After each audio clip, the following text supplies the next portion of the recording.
Salam, bugün həyətimizdən təzə əmək köməci yığdım. Əmək köməci yazın ən sevilən və ən faydalı göyərtilərindən biridir. Hazırlayacağım yeməyə hər bölgədə fərqli bir ad deyirlər. Gəncə zonasında balva, Qazax zonasında sıxma deyilir. Siz necə deyirsiniz? Zəhmət olmasa şərhlərdə yazın. Öncə əmək köməkçiləri yaxşıca yuyuram. Daha sonra incə-incə doğradığım soğanları yağda qovururam. Üzərinə duz, sarı kök əlavə edirəm.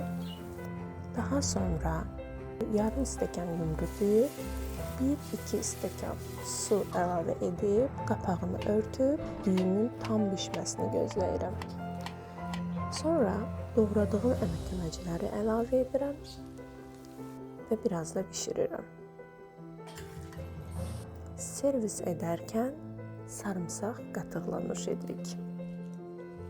Nəticədə çox dadlı, yüngül ev yeməyi alınır.